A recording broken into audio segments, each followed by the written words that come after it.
Muy buenas tardes para todos los asistentes. Reanudamos audiencia disciplinaria radicada bajo el número SIGUR-METIP 2017-159, siendo las 4:01, concediéndole nuevamente la palabra al doctor Efraín Sea para que continúe con sus alegaciones de conclusión. Gracias, señorita capitán.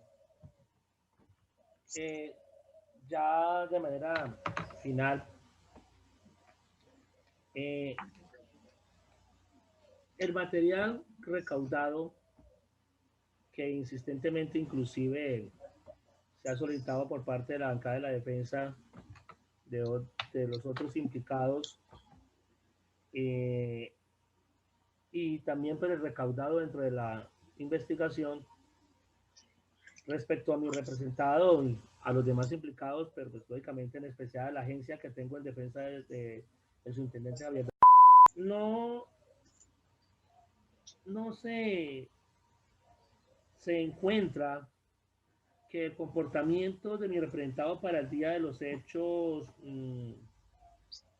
haya sido de una manera diferente a su deber legal.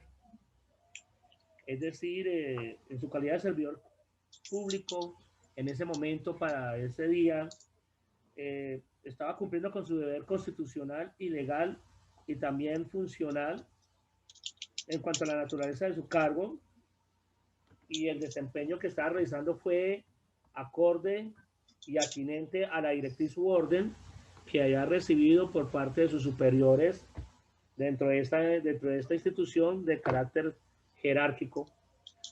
Por lo tanto, considero que imputar ya lo que sucedió en cuanto a la fuga de las personas que estaban retenidas a cabeza de mi representado, no existe el mecanismo probatorio ni el mérito suficiente para lograr achacarle una responsabilidad disciplinaria y por lo tanto una sanción. Con lo expuesto anteriormente, su señoría, y de esa manera sintética, solicito que se absuelva de responsabilidad disciplinaria al subintendente Javier con todo el material probatorio que existe y con los argumentos esbozados por parte de este defensor frente al pliego de cargos imputado en contra de él. Su señoría, esos son mis alegatos de una manera muy sencilla y sintética. Señorita capitana, también solicito una petición especial, a ver si se me permite desconectarme de la audiencia, derivado que tengo también otro compromiso con otro juzgado para uno de garantías, para poderme hacer parte dentro de esa audiencia a las 4:30, entonces a ver si se me autoriza para desvincularme. Claro que sí, doctor. Una vez expuesto su acento a las diligencias que tenga en el mismo instante. De igual manera, dejamos constancia que ya una vez finalizados y presentados los mismos, quedamos entonces pendientes de las alegaciones de conclusión del doctor Daniel Giovanni Neira, con quien continuamos esta reunión. Muchas gracias por autorizarme el retiro de la audiencia virtual. Un cordial saludo al compañero de la defensa y a las demás personas asistentes. Gracias. Bueno, doctor, gracias a usted. Damos continuidad entonces, concediéndole la palabra al doctor Daniel Neira, apoderado de confianza del señor patrullero Jaime. Si es su deseo, inicie interponiendo sus alegatos de conclusión.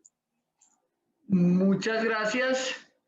Tal y como se indicó desde la etapa de descargos y que ahora se ratifica en sede de alegatos de conclusión, manifiesto que no existe certeza de la responsabilidad que se indilgó en el auto de cargos que llegue a permitir al despacho proferir un fallo sancionatorio en su contra. Lo único que se evidencia es una serie de dudas de las circunstancias que rodearon la fuga, sin que exista modo alguno de eliminarlas, al punto que fue imposible arrimar al proceso las declaraciones que la defensa requería para confrontar las manifestaciones de aquellos que se habrían evadido de su improvisado lugar de reclusión transitorio. En este asunto, ni siquiera la Fiscalía se dignó a brindar la colaboración que como servidores públicos les correspondía brindar. Y en consecuencia, la juez disciplinaria no puede mantener abierta en forma indefinida la investigación por cuanto ello sería contrario a lo dispuesto por el artículo 29 superior, lo que genera que se tenga que adoptar una decisión de fondo con lo que hay en el plenario. Y esa decisión no puede ser otra más que la absolución, porque los escritos elevados por la señora intendente Claudia Alzate Yepes en calidad de comandante de la Permanente Central son contundentes. Esta persona, para la época de los presuntos hechos, emitió el memorial número S 2017-00027, dispo perse 29.25 del 22 de febrero del 2017, dirigido al alcalde municipal de Ibagué. Y allí reza lo siguiente, abro comillas: las instalaciones son muy antiguas y con el correr del tiempo se ha ido deteriorando mucho más. Aunado a esto, las personas capturadas ocasionan daños en las instalaciones buscando generar un tipo de fuga, cierro comillas. Afirmación que además fue acompañada de imágenes a color, donde se ve el deterioro de las paredes, las cuales se aprecian unos huecos enormes por donde cabe fácilmente una o más personas, e incluso se percibe lo que serían rejas delgadas por las que también una persona que no tenga mucha masa corporal podría pasar sin dificultad. A lo anterior se suman las fallas del sistema eléctrico que aduce la comandante de aquel recinto, lo que entonces permite deducir que existían problemas de iluminación. Y recordemos que la fuga habría tenido lugar a la madrugada, es decir, en la oscuridad. Lo que significa que el mismo Estado, con su omisión logística, fue quien brindó todo el escenario de escape posible. Porque, ni qué decir de la carencia de un apoyo técnico que permitiera monitorear todo el lugar en tiempo real, ya que se lee en el oficio de la sargento Alzate lo siguiente, abro comillas: no contamos con sistemas de cámara de vigilancia que permitan al policía que cumple su función como jefe de información y seguridad de instalaciones de la Permanente ejercer un mayor control sobre las personas retenidas que le permita estar atento ante cualquier novedad, cierro comillas. Ha sido tal el estado de abandono en que se encontraba la Permanente como sitio de reclusión para el año 2017 que la propia sargento Alzate señala que de los bolsillos del personal policial han tenido que realizar algunas reparaciones a aquel lugar, porque, abro comillas, la Policía Nacional no designa un presupuesto para la Permanente debido a que estas instalaciones pertenecen directamente a la alcaldía de Ibagué, cierro comillas. Como si esas condiciones no fueran ya lo suficientemente deplorables, el memorial al que me he venido refiriendo y que se arrimó al proceso en la etapa probatoria de la audiencia disciplinaria, señala que, abro comillas, nos vemos en la necesidad y obligación de llevar por medio de vehículos oficiales a estas personas hasta la UCI del Sur, Hospital Federico Lleras y Hospital San Francisco de esta ciudad. Posteriormente se hace necesario en ocasiones reunir fondos con el personal uniformado para conseguir los medicamentos que les son recetados, cierro comillas. Por consiguiente, no puede pretenderse que los policías tengan que hacer arreglos logísticos como si fueran los rusos al servicio del alcalde, pero además volverse paramédicos convirtiendo patrullas en ambulancia, y además de eso resulten también teniendo que asumir las funciones de boticario de EPS, suministrando medicamentos de su propio sueldo. Eso no por ahí, yo igual no. Le decía que no podían, señorita capitán, pues asumir también hasta esas funciones de boticario, todo para prestar un servicio lo más integral posible. Pero el agradecimiento de la policía como institución hacia sus subordinados es que cuando alguien se escapa de aquel improvisado sitio de reclusión se les pretende sancionar por no hacer más de lo que ya están haciendo en exceso, olvidándose la policía por completo de aquel principio universal del derecho según el cual nadie está obligado a lo imposible. Es decir, nadie puede evitar lo inevitable. Aquí estamos frente a un caso donde, como lo dije en sede de descargos, aflora una circunstancia imprevisible e irresistible, en la que el requisito determinante de la novedad de fuga no es algo atribuible al sujeto disciplinable, pues el resultado lesivo no surge de su voluntad como policía ni de su negligencia, sino que surge como consecuencia de la intervención determinante de un tercero, que en este caso vergonzosamente es el mismo Estado, que no tiene la capacidad suficiente para atender la población carcelaria y que no brinda las más mínimas herramientas para el ejercicio de las funciones. Y además también surge como consecuencia de la determinación de terceros, llamados reos o personas privadas de la libertad, que aprovechan la montonera o sobrecupo en las deterioradas celdas, que en realidad ni siquiera son celdas, sino oficinas usadas como celdas. Esa teoría defensiva fue ratificada precisamente en la etapa probatoria por la intendente tantas veces referida, ya que ella afirma en su informe que, abro comillas, algunas personas deben dormir en el suelo o sobre camas improvisadas, cierro comillas, lo que permite entonces percibir el evidente hacinamiento que por obvias razones hacen que en esa montonera sea sumamente complejo que uno, dos, o en este caso eventualmente 3 policías, que son los investigados, puedan llegar a ingresar a esas celdas improvisadas tan siquiera a contar los presos, porque corren el riesgo de ser retenidos o lesionados por los privados de la libertad que allí se encuentran. En este caso en particular, los juzgados manifiestan que se hizo un corte de los barrotes de la celda y que fue ahí por donde se escaparon, aspecto que por el escaso grosor de los barrotes que reflejan las imágenes del informe de la sargento Alzate y sobre todo por la antigüedad de los mismos, es decir, por lo vieja de la edificación, era algo que podría hacerse sin dificultad y además sin lograr ser percibidos.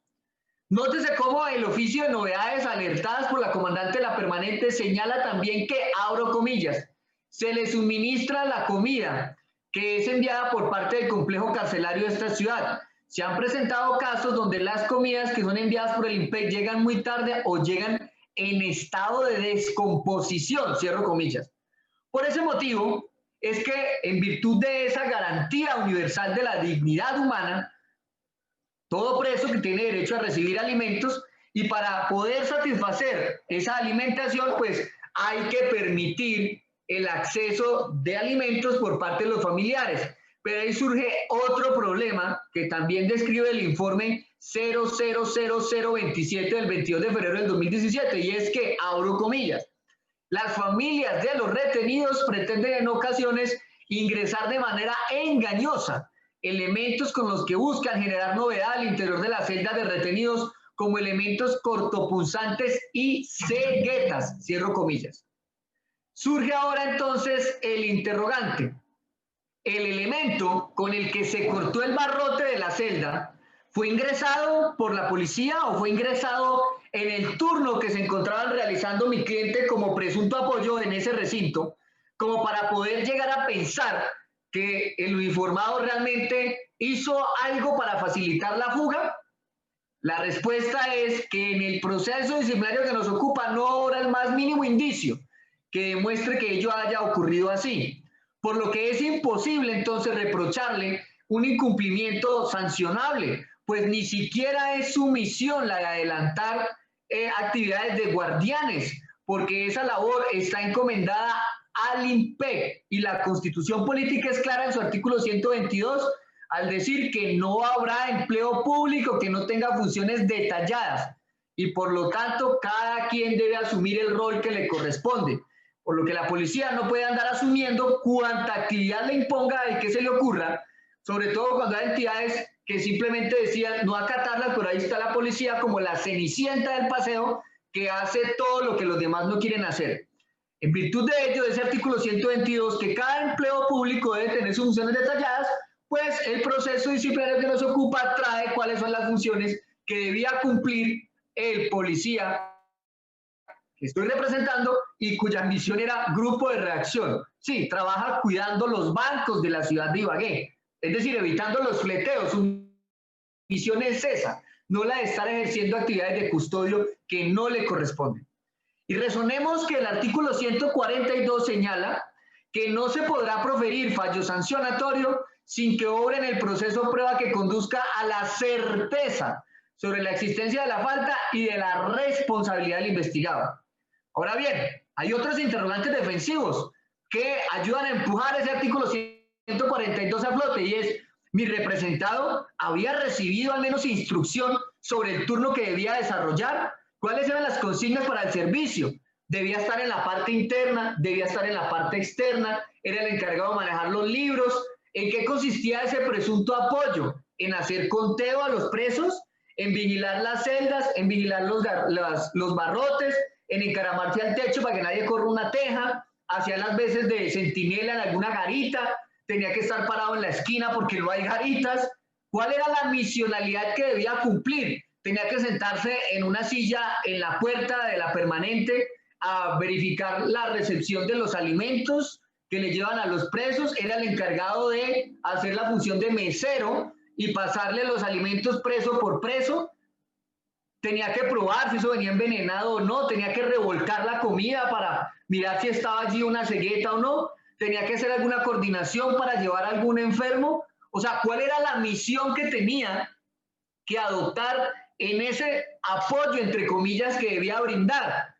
Tenía que cuidar a X o Y preso, tenía que hacer una custodia generalizada, tenía que ejercer control sobre alguno de los otros policías, es decir, tenía que asumir el rol de comandante, tenía que asumir el rol de supervisor, es decir, como en las guardias que hay uno de guardia y un relevante de guardia que hace la ronda. Eso no está determinado dentro del proceso. ¿Cuáles eran las indicaciones entonces de los mandos sobre el tema de custodia de los rostros en el recinto? No lo sabemos. En el proceso eso no quedó claro. Esos datos brillan por su ausencia en el cartulario, por lo que entonces se cae de su propio peso el señalamiento que hace el auto de cargo, según el cual, abro comillas, los uniformados desatendieron las órdenes y protocolos referentes a la custodia y cuidado de los allí enclaustrados, cierro comillas. ¿Cuáles órdenes? ¿Cuáles protocolos? ¿Cuál custodia? ¿Cuál cuidado? O sea, ¿qué fue lo que desatendieron? No lo sabemos, ni lo sabremos jamás, porque ya la etapa probatoria precluyó. ¿Y por qué entonces se cae de su propio peso esa acusación de haber desatendido los protocolos? Pues lo primero, porque no sabemos ni cuáles son los protocolos, ¿no? Y pues la otra es porque la fácil es remitirnos al informe de la sargento tantas veces referida, que dice textualmente en su memorial lo siguiente, abro comillas, la permanente central no es un sitio de reclusión ni centro carcelario, ya que no se encuentra reglamentado, no reúne las condiciones de seguridad, su infraestructura se encuentra en mal estado y el personal uniformado no se encuentra capacitado para tal fin, cierro comillas. Como puede verse entonces, señorita oficial, la labor del abogado Neira al pedir esa prueba documental que se arrimó al proceso se tornó en la columna vertebral para resolver este caso. Pues con ese documento, que fue rendido 3 meses, 2 días antes de la fecha de la fuga, se demuestra que el alcalde municipal de Ibagué para esa época, médico Guillermo Alfonso Jaramillo, claro, él es médico, es experto en medicina, no experto en labores de seguridad, estaba advertido el médico de lo que se veía venir y por lo tanto la negligencia de esa fuga no es atribuible de ninguna manera a la Policía Nacional, que hasta le pide ayuda a quien puede solucionar.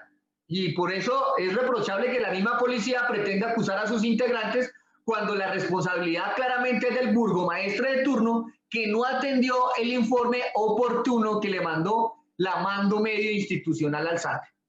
Es decir, que la fuga se trató de un acontecimiento evitable para el alcalde, pero inevitable para los policías, porque no dependía de los patrulleros, mucho menos del que yo represento, del patrullero Jaime Augusto, el evitar que se realizara la fuga, porque él no podía implementar esas adecuaciones logísticas que necesitaba. La fuga obedece a una circunstancia extraña al ámbito de actuación del agente policial, que no puede ir a Home Center a comprar materiales, ahí me doy una cuña a Home Center, no puede ir a ninguna ferretería a comprar materiales de construcción, ponerse el patrullero a reforzar la estructura que pertenece a la alcaldía, a comprar varillas para reemplazar las que están deterioradas por el paso del tiempo. Es decir, el patrullero estaba rodeado, por lo que incluso se podría considerar como un evento de fuerza mayor por ser inevitable para él como patrullero, que dependía exclusivamente de órdenes de la autoridad superior encargada de la ejecución presupuestal.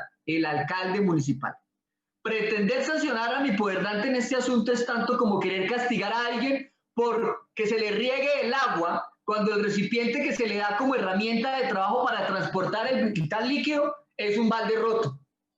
Ejemplo este que pongo porque al momento de decidir de fondo este proceso, la señorita oficial debe hacer un raciocinio del caso y ese raciocinio del juez disciplinario está dado por la sana crítica y justamente entre los componentes de esa sana crítica tenemos de esos 4 componentes 2 que llaman la atención para este asunto y es el principio de la lógica y el sentido común.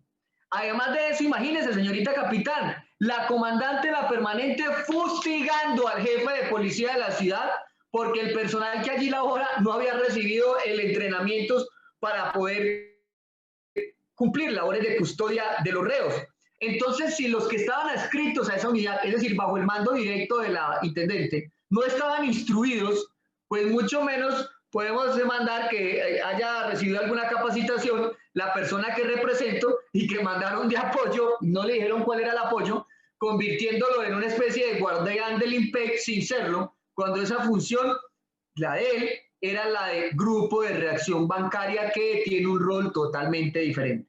Alguien podría pensar, pero es que como es policía y los policías capturan gente, pues entonces debe saber cómo cuidar a un capturado o un retenido.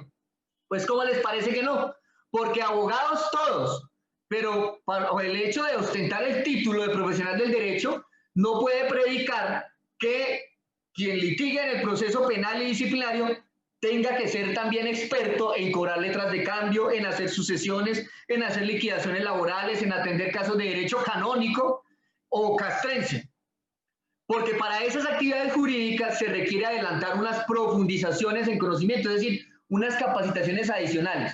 Este ejemplo lo utilizo por analogía para poner en contexto que al policía le pasa exactamente lo mismo. No porque ostente el título de técnico en servicio de policía, capacitación que además es un cursito de apenas 6 meses o máximo 1 año, con el que pasa de convertirse de civil a patrullero y que ahora hasta virtuales lo hacen por la pandemia. Entonces ya con ese hecho de ser patrullero es el sensei de la función pública, de la función policial, experto en custodia. Porque en todo caso ni siquiera en gracia de discusión que se le instruyera para cumplir esa labor, digamos que existiera una materia que se llama cómo cuidar gente en un sitio de reclusión, esa capacitación de nada le serviría al patrullero, porque en esa hipótesis de haber sido instruido, pues estamos claros que la permanente no es un sitio de reclusión.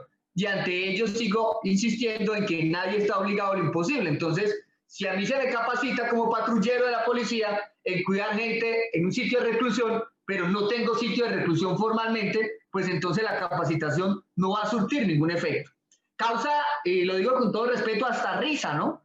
Que las medidas adoptadas para evitar la fuga de presos en la permanente central sean las que se leen en el informe. Abro comillas. Se han adoptado barreras de seguridad a través de vallas institucionales, cierro comillas. Válgame Dios, vallas institucionales, o sea, un elemento metálico que no supera más de 1,5 metros de altura.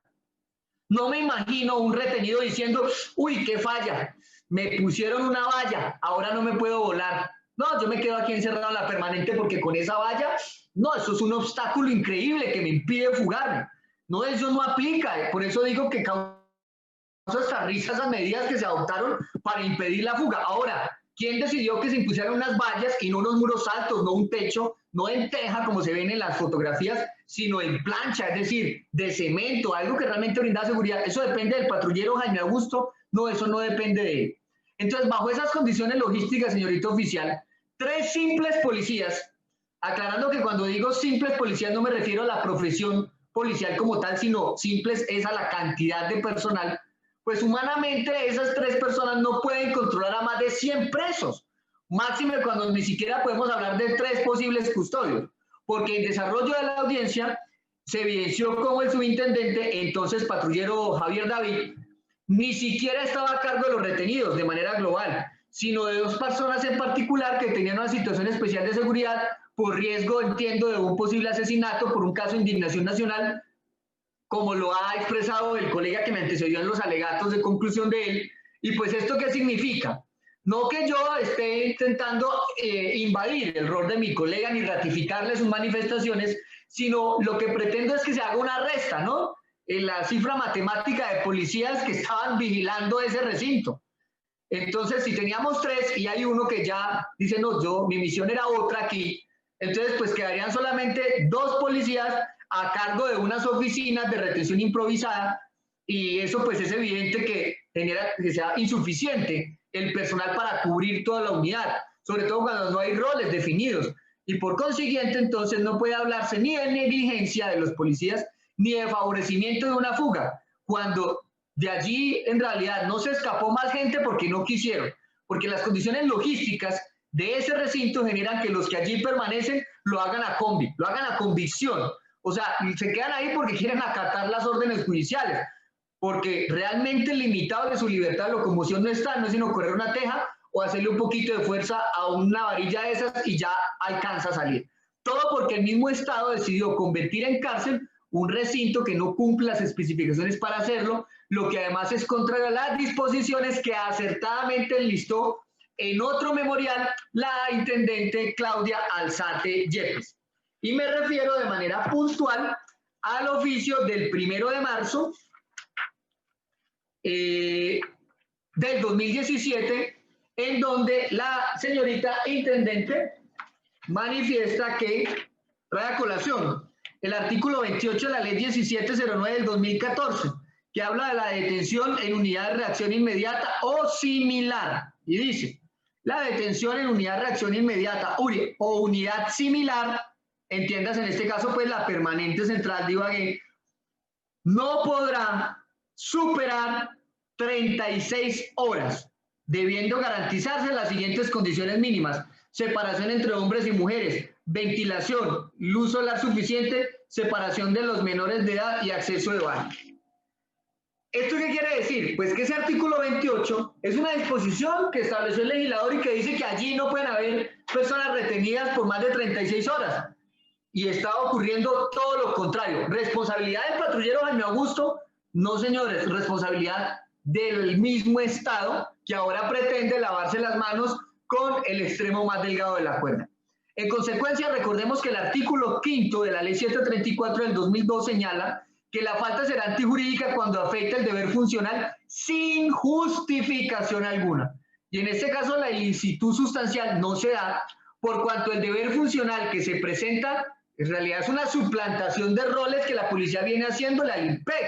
La policía le falta cambiar el color del uniforme por un azul para invadir las órbitas de otra entidad. Y existe una justificación para la evasión de los presos, que está dada por la falta de herramientas para trabajar. Pues ni hay cámaras, ni hay personal suficiente, ni hay instalaciones adecuadas. Es más, no se hacen azonadas contra el personal porque los presos son muy madres con los policías, porque debiendo estar solamente 36 horas, como lo dice la norma referida, se han venido generando acumulaciones de personal configurando un hacinamiento incontrolable. Dice aquel informe el 1 de marzo del 2017 como prueba documental arrimado al expediente en sede de procedimiento verbal, abro comillas, es de gran preocupación para el personal uniformado debido a que el número de sindicados día a día va en aumento y la situación en la permanente se hace cada vez más crítica debido a las falencias que se expusieron en el informe del 20 de febrero del año en curso, me refiero al 2017, y que fue radicado en su despacho, donde somos enfáticos en reiterar que las instalaciones de la permanente no cuentan con las condiciones de seguridad, infraestructura, logística y pie de fuerza para albergar a este gran número de personas sindicadas, cierro comillas. Esto no se lo está inventando el abogado Neira para defender los intereses de Jaime Augusto, no, esto lo dijo la comandante de la permanente central, que no sabía lo que iba a pasar 1 o 2 meses después, y es que se cumpliera su profecía.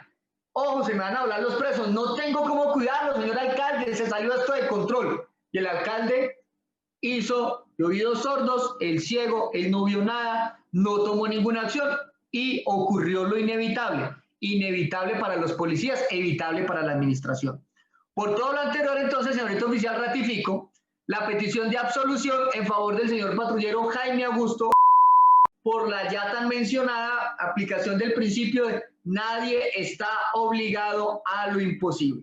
No me referiré a las demás piezas probatorias que están arrimadas al expediente, en tanto que, por ejemplo, las declaraciones de los juzgados no pudieron ser objeto de controversia porque no lograron ser ubicados y entonces, pues, al no ejercerse esa controversia, pues no puede ni siquiera darse la connotación de prueba porque no cumplió ese rol que demanda el artículo 29 constitucional y pues no hay más que evaluar porque pues se habla de unos juzgados, pero ni siquiera el proceso por fuga de presos en contra de quienes evadieron las órdenes judiciales logró ser arrimado al proceso, no por negligencia de la juez disciplinaria ni más faltaba, sino porque la misma fiscalía no brindó la colaboración debida. Entonces, en consecuencia, lo que hay en el proceso no permite emitir sanción y por lo tanto lo único posible en este asunto es emitir el fallo absolutorio. Muchas gracias. Gracias, doctor. Una vez expuestas sus alegaciones de conclusión, procedemos a hacer el cierre de esta etapa, de una vez suspendiendo esta audiencia disciplinaria con el fin de emitir de manera verbal y motivadamente el fallo de primera instancia. Verifiquemos y concertemos, doctor Neira, de una vez la nueva fecha y hora para continuar. De acuerdo a la agenda del despacho, se tiene, doctor, como una posible fecha el día miércoles 13 de enero a partir de las 9 horas. Miércoles 13 de enero, no tengo ningún inconveniente. ¿Me confirma la fecha, por favor? La hora, perdón. 9 horas. Listo. Quedo notificado entonces de esa fecha, miércoles 13 de enero a las 09:00. Gracias, doctor. No siendo otro motivo la presente, damos por culminada esta audiencia disciplinaria, siendo las 4:33 del día 28 de diciembre del año 2020, procediendo a firmar el acta por quien en ella intervinimos. Desde el curso 90 de los oficiales, donde aprendió con casos reales, y su gran escuela, la policía,